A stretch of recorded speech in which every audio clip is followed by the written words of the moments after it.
Do you know what that background means? Knife time. Another knife review. This is the Buck. Oh my god, almost messed that up. Buck 135 Paklite caper. Comes in a very sturdy nylon sheath with a very strong snap button. The latch here was very long, so I cut it off and melted off the edges under a flame. And this is it. This is the knife. And let's talk about the sheath a little bit more. There's some plastic on the inside.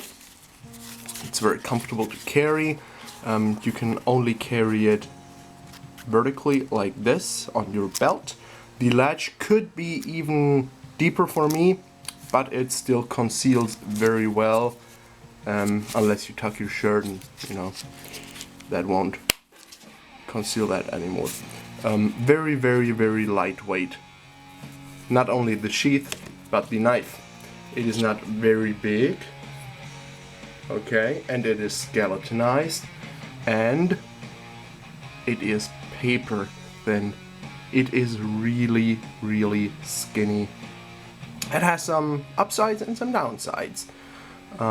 Actually, the upsides are that it is, in fact, very lightweight. I actually call it a field scalpel, because that's what it's meant to do.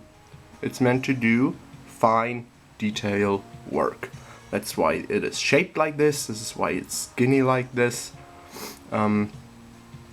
The edges here, all the corners, aren't radiused off as nicely as on the other Buck Paklite here. This is the Skinner, and it's rounded off nicely on all the corners. This one is not.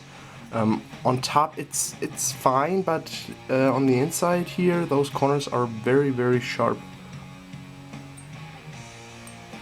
It's not really comfortable like this, but oh well. What are you gonna do? This is a $20 knife, and it's made in the USA from Buck Knives. The grind is a hollow grind, but it is not as paper thin behind the edge, so it gives it actually a little bit better rigidity, so the edge won't roll as easily. That's fine. It's still plenty strong and plenty sharp. Let's do that. Clean cut. And the jimping is executed nicely. It's exactly on the right points where you want it, where you need it. Although in this grip, you know, you even have some jimping here and up top. I don't know for what you would use that grip for. Maybe if you're skinning, I don't know. Maybe if you're opening up an animal body, I don't know.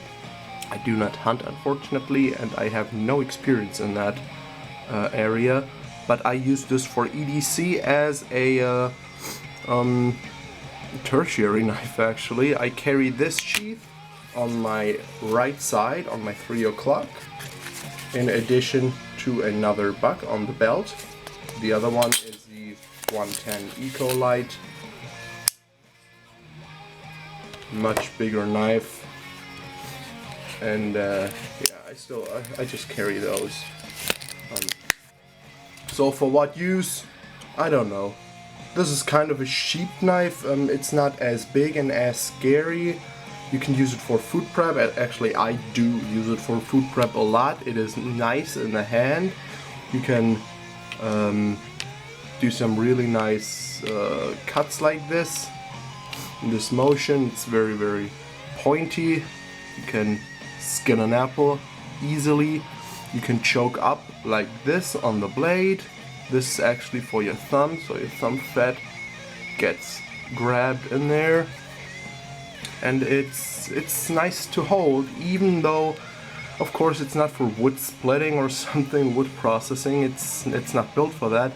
And even for EDC, when you have a job that needs you to cut lots of things of different strengths, like rubber hose, rope, I don't know why, anything, cardboard, this is probably not for you, because with extended use you would want something with a more comfortable grip. This is for short amounts of cutting, and just such a lightweight package that you can have it all the time on your person. And yeah, I actually made some outlines on my phone regarding this blade, so I could talk about this on the video, but I kind of freeballed it here. So if there's still anything you want to know about this blade, let me know in the comment section. Here is the Paklite Skinner in comparison to that. It is a much thicker blade, has a thick blade stock. I mean, look at this. It's much thicker. This one has a wrapped handle with the 7-string 550 core. This handle you cannot wrap, unfortunately, because it, even with the gutted paracord, because it will not fit in the sheath anymore. It has a very tight fit with the snap button. You cannot take it off the snap button. Actually, you could cut it off, but then you have no retention for the blade. So this retention strap is absolutely needed, and it is in there super securely. It actually is very tight in the sheath, that's why you cannot wrap this handle. That's unfortunate, would be a little bit more comfortable, but oh well, it's a $20 knife, it's super lightweight, it's great for EDC, it's great for food prep, it's great for field work, I suppose. Processing animals, and just no excuse not to have one of those in your collection, or just give it to someone who might find a use to need it. That was a weird sentence, but oh well. I thank you very much for watching. Hope you'll have a great night. Roll Tide.